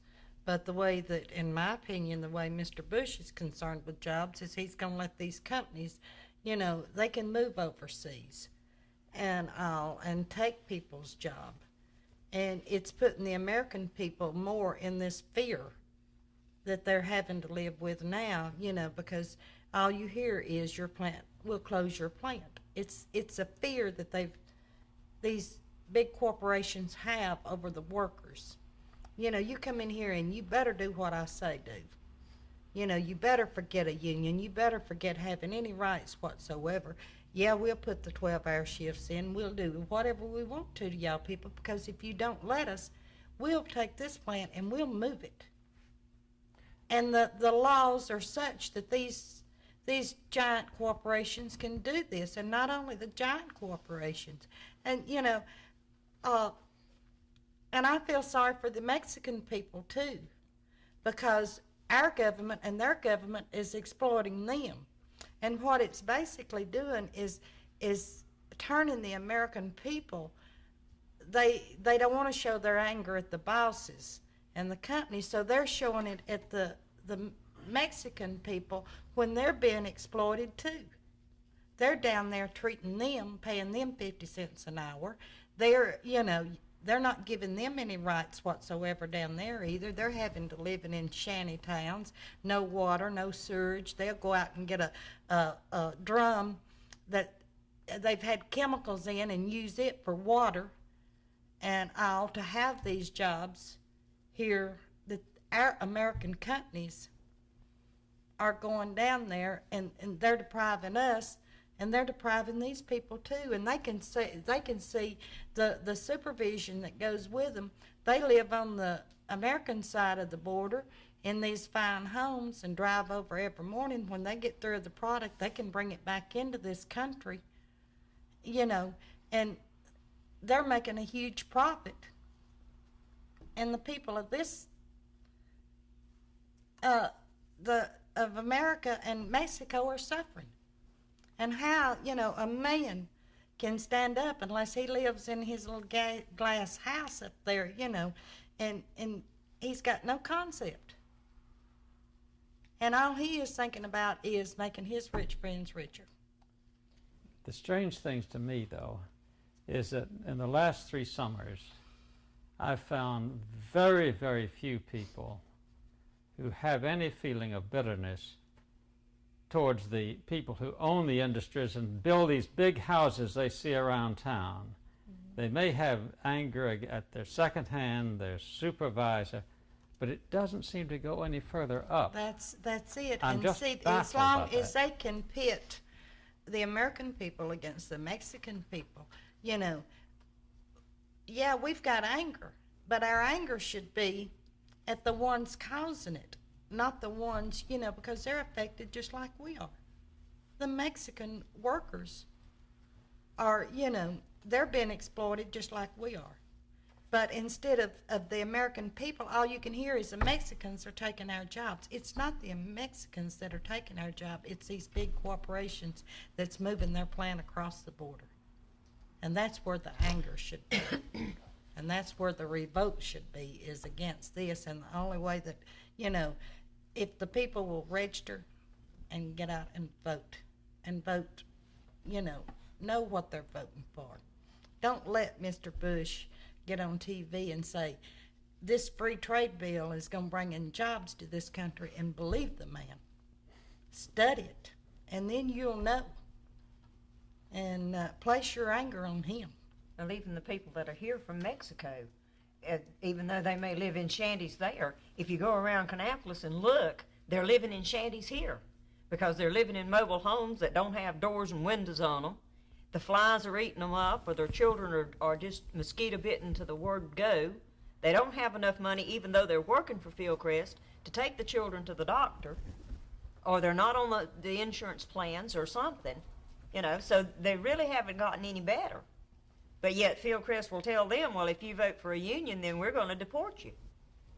Mm-hmm. They're exploiting them here, too. They're using the Mexicans and any foreigners against the American worker here in this plant, because when the people do come over here, they do think they're better off than what they were, and in most cases they are. They're a lot better, even though they live in the conditions, but they're still a lot better off than what they were in Mexico and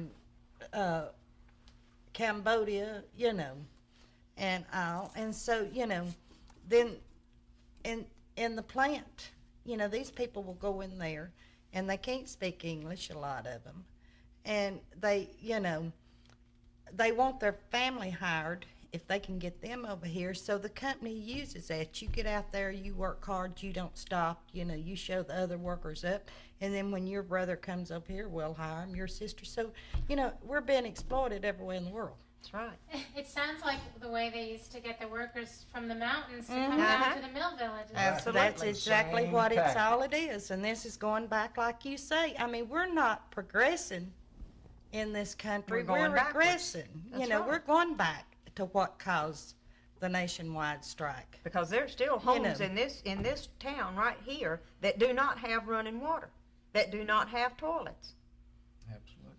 But, the fear now is, back then you didn't have to worry about a company saying, I'll move your plant to Mexico if you don't do what I say. So they have got a greater weapon against the American worker nowadays than they did in the 30s. But they could evict you back then, couldn't they? Oh, yeah. Well, they could do that, yes.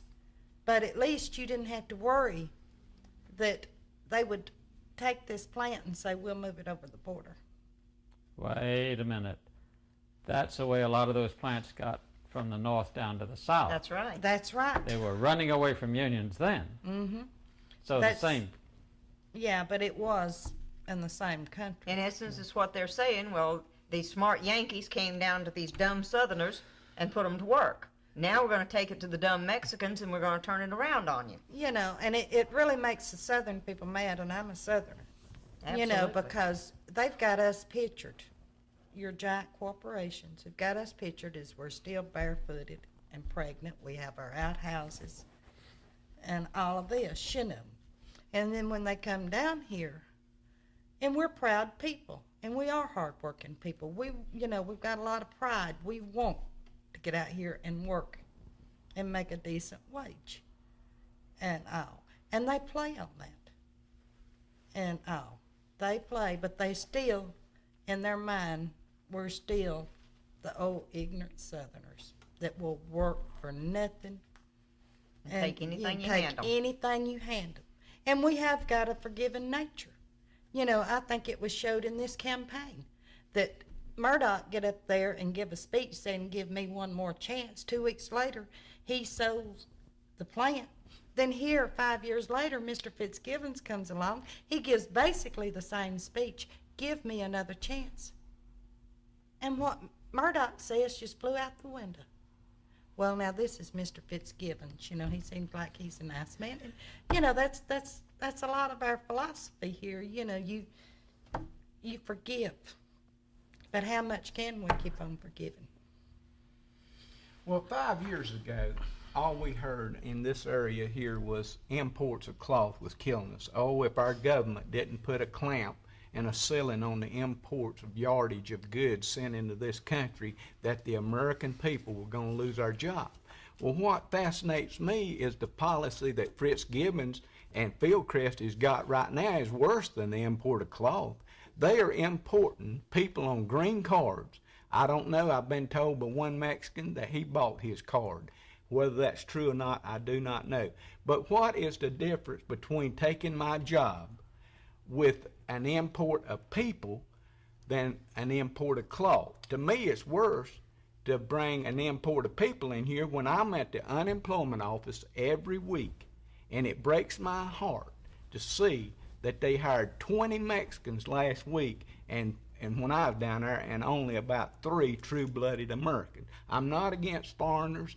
I love any race of people. But I do think that charity begins at home. The Bible teaches that. The Bible tells you that a nation divided shall fall, a house divided shall fall. In America today, you have 10 million families a year going under because the house is divided. What you're going to see in America is not America that got attacked by some communist nation like China and went under. You're attacked by your own government, allowing green card people to come in here and take your jobs and your kin people's jobs and the people of your loved ones away from you and say, we're here to help you. Oh boy, can you find a job? I have looked, and the only jobs I'm offered is minimum wage jobs.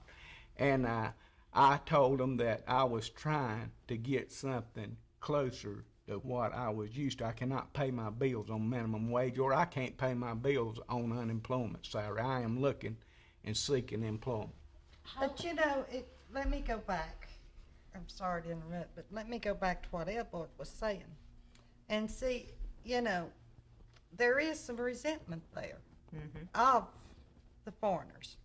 But, that's what I'm saying. The company is using this. And as long as you keep the people divided, that, they're out there fussing while they're, these Mexicans are doing this or these Asians are doing this, and well, that's keeping the, it's part of the company's strategy, keep these people divided. And they fuel this resentment. And as long as you keep the people divided, then they're going to leave us alone. We can do what we want to people. Let me tell you two other big changes between now and the early 30s. One is the role of blacks in the union here. They were hardly in the plants back then. And the other is women leaders. We've talked to a lot of women who were in the union back then, but at best they was the secretaries who did the typing.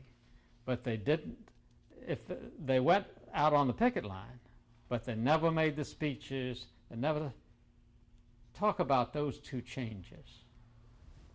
Well, I tell you, the women, and this is not putting Elboyd and people like that down, but the majority of the outspoken people during this campaign here last year in Kannapolis was women. Yeah. And they were single women like Peggy, that didn't have a husband.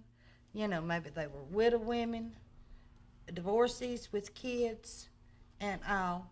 And, they had more guts than a lot of the men did, to speak out. I agree 100%. And all. And they had more to lose than a lot of these others. But, it seems like it's been that way more and more and more, that the women they're the coming out, and they're going to be, they're going to be heard now. That this idea of keeping us in the kitchen is long past. We can go to the kitchen, but there's other rooms beside the kitchen. Well, so many of them have to not only bring home the bacon, they have to cook it too. And so many of them are getting tired of that, because the men will come in and they work their 8-hour day and they sit down and prop their feet up, and that's it. The community, the children, the PTO or the union campaign or whatever is just something for you to go do, dear. You get involved if you want to, but I'm going to sit here with my feet up. So I think the American woman has got to the point where she says, okay, fine, I'm going to take the ball and I'm going to run with it. Did your mama do that here? Yeah. Did she grow up here too? She originally came from South Carolina, but she was a woman that spoke her terms too. And she taught us to do the same thing, that we knew what we were brought up with and we knew what we stood for. And I've taught my children that way, and they do the same thing. Even my grandchildren do. Because my grandchildren played an important part in this past campaign. They got out and they handed out leaflets. One of my granddaughters wrote poems for the union. And, she wants to be a lawyer when she gets grown. And she's working on that now. And I want to see her get these things done. But in order to do that, we need to instill in her that she has the ability to go forth and do whatever she wants to. That this is America. We're still the land of the free and the home of the brave. Well, I came from a different background, than that. And my mother was the type of woman, she stayed at home. She had 8 kids, and she remembered the 30 strike. And that was always, and whenever I'd say, Mother, I'm going out to try to organize, she'd say, you're going to get in trouble, because basically that was all she knew, And she was a good Southern lady that, you don't make waves. Just a moment, I want you to repeat that, because that's too good to miss. You were raised in a different tradition. Yeah, I was raised in a different tradition. Like I said, my mother was a good Southern lady. There was 8 of us kids and all, and you didn't make waves. You just, she didn't take that much, but you know, it was her idea, you forgive, you know, and you go right on. And she remembered the 30s strike, you know, because in my hometown it was there too, you know. And she had a brother on the picket line and everything. And so then when I got involved in the union, and she just couldn't understand this at all, you know. And I could tell her I was going to work on a campaign to help organize another plant. And, you know, her statement to me was, Mary, you know, you're going to get in trouble. Don't do that. What town was that? This was Rossville, Georgia. It was the hosiery mill there in this town, you know. And the National Guards was in there. There was a man killed, you know. And she remembered that her brother was out there and her father was inside working.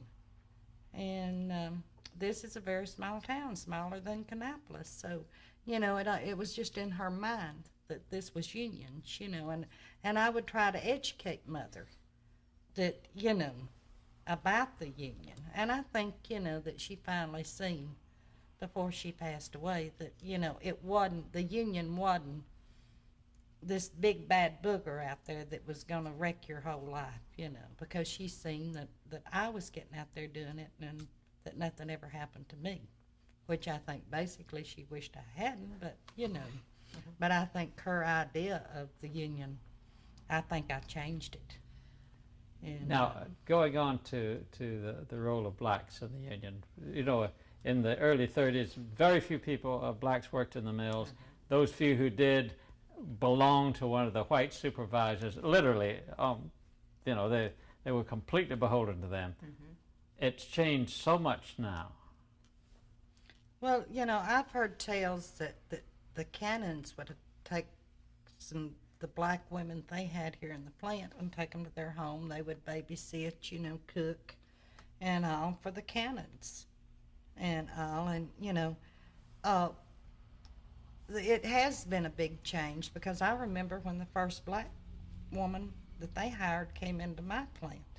And they had men, but they cleaned the restrooms, they did this, you know, even the black men, the jobs. And then when the civil rights law was passed and the first black woman, you know, came into my plant. And so, you know, basically the blacks know, but I think, you know, they're forgetting a little bit that if it hadn't been for the unions helping fight their cause, that they wouldn't be in the mill today. Well, even because here in Fieldcrest, back in the 80s and the 70s, in the finishing departments, we only had black ladies then on the third shift. We didn't have them on the first and second. Yeah. It was strictly all white. And I mean, this has not been 20 years ago, you know. So they were more rampant in the weaving and the spinning and things like that. But in the finishing departments, they didn't work. But these companies would have never had black people in their plant if they could have helped it, you know. All we had was on the cleanup crews. If it hadn't been for the civil rights movement, which the union was a big part of. What about their role in the union now? Their role in the union is, you know, whatever they want to make it.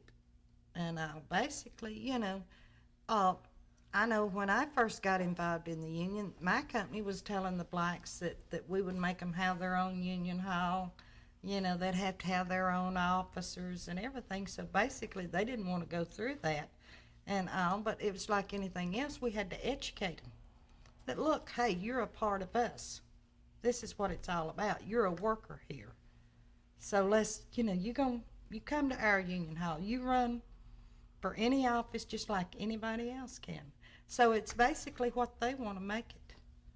And all, you know, and they don't want to go back to the Charlie Cannons and them taking them out of the mill, you know, and all, and taking them to their home and letting them babysit and all like that. They've came a long way. Absolutely. And they can go, you know. But these companies here in the South will still try to pit the blacks and whites against one another, just like they do the Mexicans or, you know, the Vietnamese or Cambodians. You know, to them, they're going to use any tool that they've got that they think they can use, because there still is a lot of racism, and you know, and they're gonna use it, because if you keep people divided, then you've got them conquered. Well, they tried to do that in our 91 campaign because of using the films that they did. And most of the strikes, they would show the black people that were involved with them and make sure they were up front in the pictures on them, you know, so they could come back and say, well, the black people in your department, they're the ones that's going to cause a strike. And they go into the black communities now. You know, they've got their own consultant firms, black consultant firms, Brown and Associates, that come in and, you know, they go to the black neighborhoods, you know, to the churches and all, and say, look, you know, we want you to get on board with us. We want you to speak out, you know. And in some towns it'll work, you know. But in Kannapolis during this election, it didn't work. So it couldn't. But I've been on one campaign in Virginia where it worked great. You know, they did. I mean, the black ministers really preached against the union and everything, you know. And but here in Kannapolis, it didn't work because, you know, they know that usually the blacks will vote for a union. So they have got to find their way of putting a stop to this. Why will the blacks? Because the blacks know, you know, they are better at standing together. Absolutely. And they know that that's what a union is it people standing together. Sir, the biggest thing I think is that the black churches not only preach the Word of God and teach them the Word of God, they get together at their long meetings on Sunday and discuss the union. They discuss other things that can help the black people. They discuss where you can get welfare. They discuss where you can get food stamps. They don't think it's a sin like the white person to talk about this in the house of God. And they are really helping their people more than the white churches in Kannapolis will do. I went to preachers here and asked them, how come you don't announce in the pulpit that we need a union here? They said, oh, Brother Deal, you can't do that. Said, they paved our parking lot, Brother Deal.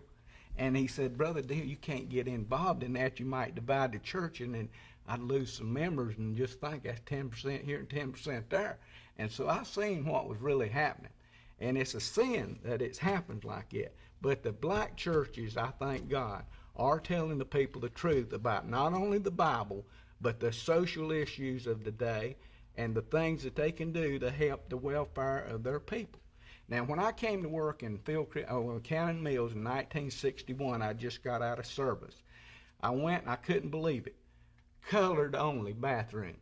Colored white. I mean, white person bathroom over here. And I'm thinking, I just come out of service. Everybody went in the same bathroom, you know. I go to the water fountain. Colored only.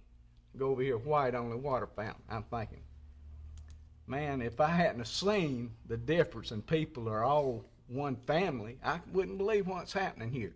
And everybody, every black man made only the same wage. In 1961, the black man was paid minimum wage. It didn't matter how smart, how much harder he worked than his friend over there or his neighbor. He was suppressed down to minimum wage. Okay, then in 65, they said, oh, we're going to give you brothers a change. They said, ones that work a little harder and willing to produce, we're going to put you on production over here.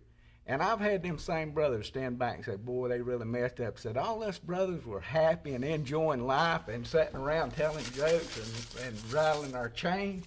But said, now that guy over there makes $1 more in a day than I do, and it makes me mad. Now, I'm telling it from the heart. That's what happened.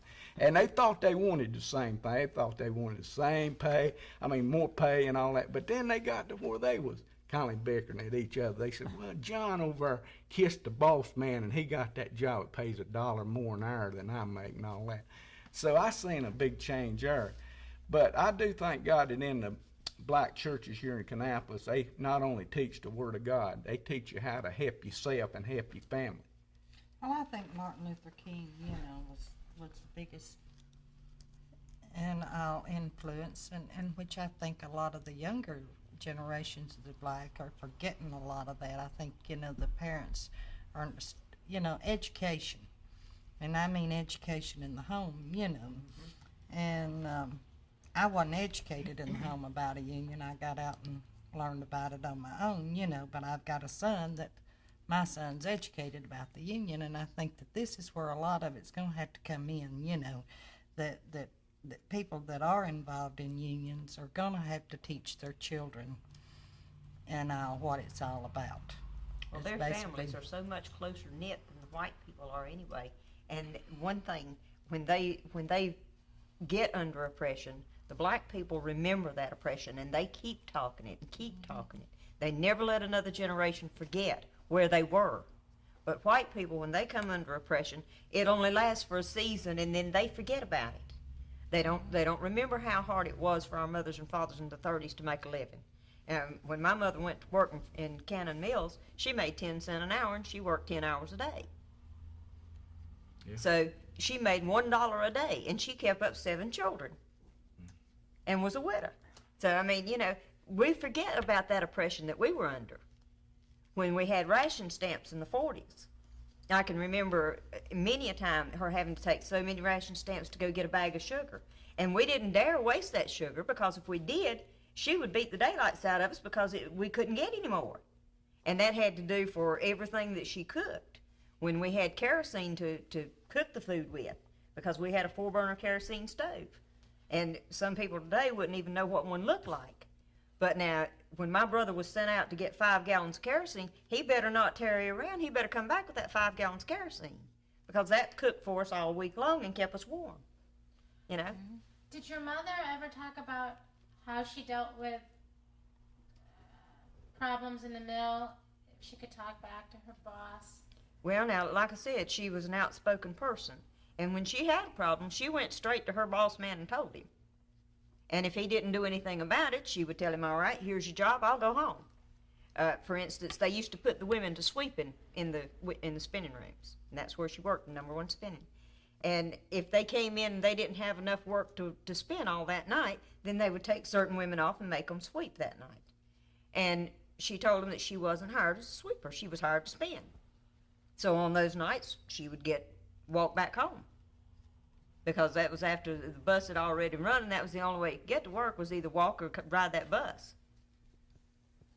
Now, back in the 30s, there seemed to be a good bit of what we now call sexual harassment. They hardly mentioned it back then, but we found in some court cases where they actually brought some supervisors up on charges. So we started asking other people, and a lot of people have said, yes, it did happen back there. Is that just a non-issue now? No. No, I don't think so. No. No way. It is still going on big time. And I guess as long as you have men and women working together, you know, and all, that it's going to continue, but it's still a problem. As much of a problem, probably more so, and today than it even was, and especially in a non-union plant. And because, like I say, women are like everything else, they're afraid to speak out.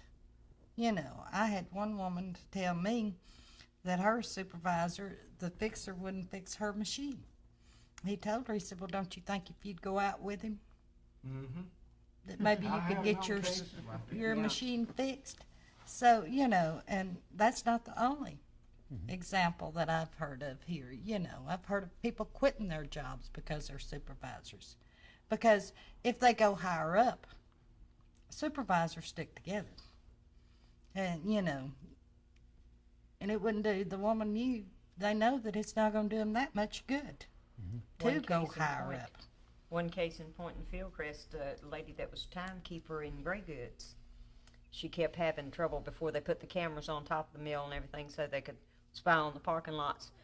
She kept having trouble. One night she came out and her seat covers was all slashed. Somebody slashed them with a knife. Next night she come out, 2 of her tires were slashed. And it was the boss man on the second shift in the weave room that was doing it, simply because she would not go out with him. Well, it's interesting that you mentioned the cameras on the top of the mills looking down at the parking lot. In the 30s, they had machine guns up there. Yeah. Now they've got cameras. That's some change. Cameras.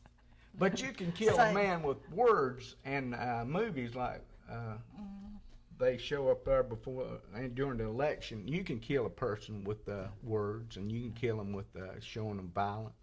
And to me, that replaced the machine gun. Mm-hmm. And another thing that I've noticed in the meal, talking about females, I'm glad we got good leaders in our union that's females. And I know for a fact, by being a supervisor, that I'd start to put somebody on a job. They said, boy, don't put that man over there. I said, that's a woman's job. So there's a hell of a lot of work in that. Said, put a woman on that. No, they the only ones that'll work that hard. Right. 8 hours. I'm not making that up, brother. Right. I'm going to just tell the truth, and the truth will set boy deal free. And, you know, like I say, I know, it is amazing to me, and that people do not realize, and maybe, you know, it's just as bad in other industries as what goes on in the textile industry. You know, other people that has never been associated with the textile industry don't know what the workers, you know, and even now you can try to explain it to them. The conditions in these plants, in these textile plants, is versus an automobile plant or something like that. And to these people, well, you know, you don't know what you're talking about. This is not true. Mm-hmm. You know, I've got families that are one of, you know, I got a brother, a supervisor. I got a brother that is a truck driver. And, you know, one of them's union, the other one's not, and you'd still talk to both of them, and they have no idea. They think that there's laws out here that these companies can't do this, can't treat people the way that they do in these textile mills. They actually think that. And you say, they can. You know, these people have got nothing unless they've got a union. Oh, you know, they can get them a lawyer. And well, who can afford to get a lawyer? You know, and you would be surprised at the people here that think they can, that company can do something to them. And they can go to the labor board and file charges against that company. And we all know that's not true nowadays. You know, you can't go if you're trying to form a union. And I'm not, you know, blaming the labor board. I'm blaming the politicians that have hurt the workers through the laws. Too much red tape. You know, and because during the trial here, you know, the labor board has been fantastic. I have to say that, you know, and but you know, you have people come in here, and I had a man that come in here today, 61 years old, a little 24-year-old supervisor, slammed the door on his hand like he broke his hand, and accused him of being asleep. And I had to tell the man, you know, you can call the labor board. They'll tell you the same thing. You wasn't outspoken in the election. We can't prove, you know, that they're doing this because of your union, because you were for the union. And I'm sorry. All I can tell you to do is you better watch yourself, because they will get rid of you. And this man is 61 years old. And, you know, it's hard for other people to imagine this going on out here, but it does. I'm wondering if you could, the room looks kind of empty. I know it's one of your last. How much longer are we going to go? We're just about through. 5 minutes, that's it. Well, I hope this ain't on there, but I'd like to say this. Don't say it if it's because we are